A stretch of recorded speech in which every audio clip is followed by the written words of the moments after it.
ஒரு நாள் காட்டுல பறவைங்க எல்லாரும் இப்படி உட்காந்து பேசிக்கிட்டு இருந்தாங்க. இங்க பாரு புறா, நம்ம காட்டுல உள்ள பறவைங்க வீட்ல இருந்து உணவுப் பொருட்களும் பறவைங்களோட குழந்தைகளும் தினமும் காணாம போகுதாம். எனக்கு ரொம்ப பயமா இருக்கு.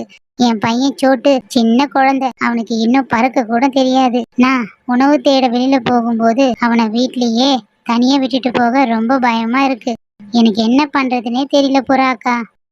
இங்க பாரு ரோசி, பறவைங்க வீட்ல இருந்து உணவுகளையும் குழந்தைகளையும் திருடி போறது வேற யாரும் இல்ல, நம்ம காட்டையே அப்பப்போ சுத்தி வருதே அந்த மோசமான நரி தான் எல்லாத்தையும் திருடிக்கிட்டு போகுது. இங்க பாரு ரோசி, உன் பையன் சோட்டுவன் பறக்கிற வரைக்கும் பக்கத்து காட்டுல இருக்கிற அவங்க அம்மா வீட்டுல விட்டுட்டு வந்துரு. பிறகு கொஞ்ச நாள் கழிச்சு இங்க கூட்டிக்கிட்டு வா. இப்படி புறாவும் கிளியும் பேசிக்கிட்டு இருக்கும்போது பக்கத்து காட்டுல இருந்து லூனா என்ற குருவி தன்னோட பொண்ணு பிங்கியோட அந்த காட்டுல பறந்து வந்தாங்க. இங்க பாரு குருவி, நீங்க யாரு, எதுக்காக இந்த காட்டுக்கு வந்திருக்கிறீங்க? அக்கா, என் பேரு லூனா. இது என்னோட பொண்ணு பிங்கி. நாங்க பக்கத்து காட்டுல இருந்து வரோம். எங்க காட்டுல மழை இல்லாதனால மரங்கள் எல்லாம் காஞ்சு போயிடுச்சு.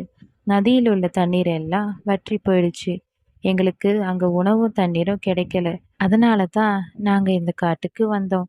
அது மட்டும் இல்லாம என் கணவர் வெளிநாட்டுல வேலை பார்க்குறாரு. அவர் வந்து எங்களை அழைச்சிக்கிட்டு போறேன்னு சொல்லியிருக்காரு. அது வரைக்கும் நாங்க இந்த காட்டுல ஒரு வீடு கட்டி வாழ்ந்துக்கிறோம். இங்க பாரு லூனா, நீ இந்த காட்டுல தாராளமா தங்கிக்கலாம். ஆனா இங்க ஒரு பெரிய ஆபத்து இருக்கு. இந்த காட்டுல உள்ள நரி ஒண்ணு பறவைங்களோட குழந்தைகளையும் வீட்டுல உள்ள உணவுப் பொருட்களையும் தினமும் வந்து திருடி சாப்பிடுது. நீயும் ஒரு குழந்தைய வச்சிருக்க, அதனால ஜாக்கிரதையா இரு. இன்னைக்கு ராத்திரி எங்க வீட்லயே தங்கிக்கங்க, நாளைக்கு நீங்க ஒரு வீடு கட்டிக்கங்க. பிறகு இவங்க இப்படி பேசிக்கிட்டு இருக்கிறப்போ பக்கத்து வீட்டுல இருந்து ஒரு பறவையோட குழந்தைய நரி திருடிக்கிட்டு போயிடுச்சு. ஐயோ, என் குழந்தைய காணோம். அட கடவுளே, அந்த திருட்டு நரி என் குழந்தைய எடுத்துக்கிட்டு போயிடுச்சு. இப்ப நான் என்ன பண்ணுவேன்? இப்படி ஒரு பறவை அழுதுகிட்டு இருந்தது. லூனா குருவி ஒரு தைரியமான புத்திசாலி குருவி. லூனாவோட பொண்ணு பிங்கியும் புத்திசாலி குழந்தை தான். அந்த திருட்டு நரிய எப்படியாவது நம்ம தந்திரமா பிடிச்சே ஆகணும். இப்படி யோசிச்சுக்கிட்டு இருந்த லூனாவும் பிங்கியும் சோட்டுக்கிளி வீட்டுல தூங்க ஆரம்பிச்சாங்க. அடுத்த நாள் பொழுது விடிந்தது. புறா அக்கா, ரோசி அக்கா, எல்லாரும் இங்க வாங்க. அந்த திருட்டு நரியை பிடிக்க என்கிட்ட ஒரு நல்ல ஐடியா இருக்கு. அந்த திருட்டு நரி எப்படியும் இன்னைக்கும் திருட வரும். அந்த சமயத்துல நீங்களும் உங்க குழந்தைங்களும் அப்புறம் மற்ற பறவைகளும் உங்க வீடுகளை விட்டுட்டு வெளியே வந்து ஒரு பெரிய மரத்துல உட்கார்ந்துக்கிட்டு இருங்க. அப்புறம் கழுகுகளையும் வர சொல்லுங்க. பிறகு அந்த நரியை பிடிக்க என்ன ஐடியா வச்சிருக்கேன்னு கடைசியா சொல்றேன். இப்படி சொல்லிட்டு லூனா குருவி கடத்தெருவுக்கு பறந்து போச்சு. அங்கிருந்து நான்வெஜ்ஜையும் பழங்களையும் வாங்கிட்டு பிறகு நரியை பிடிக்க ஒரு வலையையும் வாங்கிக்கிட்டு அங்கிருந்து பறந்து வந்தது. கூடவே தன் பொண்ணு பிங்கியை கூட்டிக்கிட்டு ரோசி கிளி வீட்டுக்கு பறந்து போனாங்க. பிறகு அங்க வலையை விரிச்சு வச்சுட்டு அதுக்கு மேல ஒரு துணியை போட்டுட்டு பழங்களையும் நான்வெஜ்ஜையும் வச்சுட்டு அந்த வலையில ஒரு கயிறு கட்டிட்டு ஜன்னல் வழியா போட்டாங்க.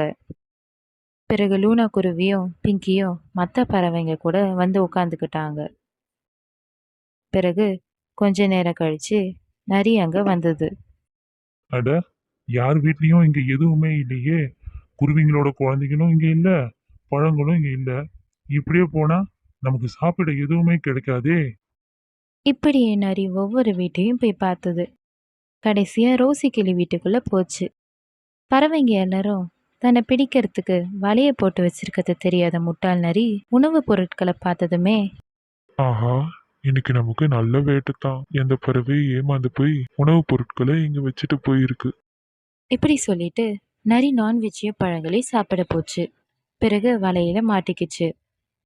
பிறகு கழுகுகளை வீட்டுக்குள்ள போக சொல்லிட்டு பறவைங்க எல்லாம் வெளியே உட்காந்துக்கிட்டு வேடிக்கை பார்த்தாங்க. பிறகு உள்ள போன கழுகுகள் நரிய அடி அடி நடிச்சு வெளியே தூக்கி போட்டாங்க. அப்புறம் அங்க இருந்த பறவைகள் அடி அடி நடிக்க, என்ன அடிக்காதீங்க, அடிக்காதீங்க. இனிமே இந்த காட்டு பக்கமே நான் வரமாட்டேன். என்ன மன்னிச்சிடுங்க. இப்படி சொல்லிட்டு அங்கிருந்து நரி ஓடி போயிடுச்சு. ஃப்ரெண்ட்ஸ், இதுக்கு தான் பெரியவங்க சொல்லுவாங்க, பல நாள் திருடன் ஒரு நாள் அகப்படுவான். மறக்காம லைக் பண்ணுங்க, ஷேர் பண்ணுங்க, சப்ஸ்கிரைபும் பண்ணுங்க. தேங்க்ஸ் ஃபார் வாட்சிங்.